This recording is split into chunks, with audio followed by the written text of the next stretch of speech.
Assalamualaikum warahmatullahi wabarakatuh. Berjumpa lagi dengan saya Fenianti.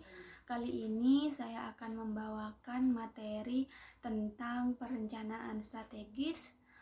Pembahasan yang akan saya sampaikan yaitu komponen, perumusan, kebijakan strategi. Komponen-komponen strategis meliputi: 1. Misi perusahaan atau organisasi, menggambarkan tujuan atau alasan mengenai keberadaan organisasi perusahaan. Di dalam misi telah mencakup tipe, ruangan, lingkup, dan karakteristik aktivitas yang akan dikerjakan. Yang kedua, tujuan yang merupakan hasil akhir dari suatu aktivitas atau kinerja.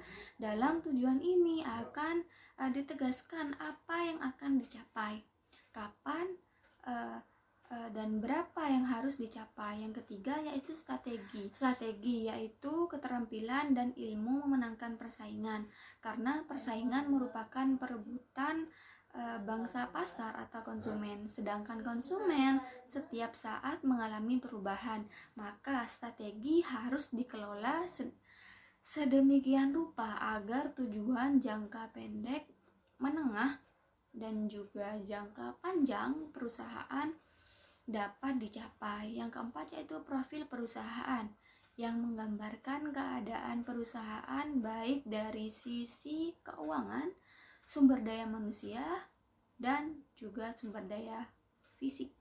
Di sisi lain, komponen strategis adalah analisis lingkungan bisnis yang diperlukan untuk mendeteksi peluang dan ancaman bisnis. Yang kedua yaitu analisis profil perusahaan yang mengidentifikasi kekuatan dan kelemahan perusahaan. Yang ketiga yaitu strategi bisnis yang diperlukan untuk mencapai tujuan perusahaan dengan memperhatikan. Yang keempat yaitu visi dan misi perusahaan. Hubungan antara lingkungan, bisnis, dan profil perusahaan memberikan indikasi pada apa yang mungkin dapat dikerjakan atau what is possible. Selanjutnya, perumusan strategis. Perumusan strategis adalah pengembangan jangka panjang untuk manajemen efektif dari kesempatan dan ancaman lingkungan, dilihat dari kekuatan dan kelemahan perusahaan. Perumusan strategis meliputi menentukan misi perusahaan, menentukan tujuan-tujuan yang dapat dicapai, pengembangan strategi, dan penetapan pedoman kebijakan. Perumusan strategis merupakan segala sesuatu yang mencakup tentang pendekatan yang digunakan dalam penulisan ini.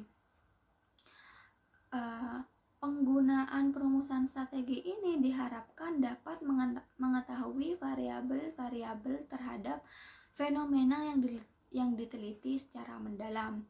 Fenomena tersebut adalah berkenaan dengan strategi pemberdayaan dan kebijakan strategis, yaitu kebijakan yang menyediakan pedoman luas untuk pengambilan keputusan organisasi secara keseluruhan. Kebijakan juga merupakan pedoman luas yang menghubungkan perumusan, strategi, dan implementasi. Kebijakan-kebijakan tersebut diinterpretasi dan diimplementasi melalui strategi dan tujuan divisi masing-masing. Divisi-divisi kemudian akan mengembangkan kebijakannya sendiri yang akan menjadi pedoman bagi wilayah fungsional untuk diikuti.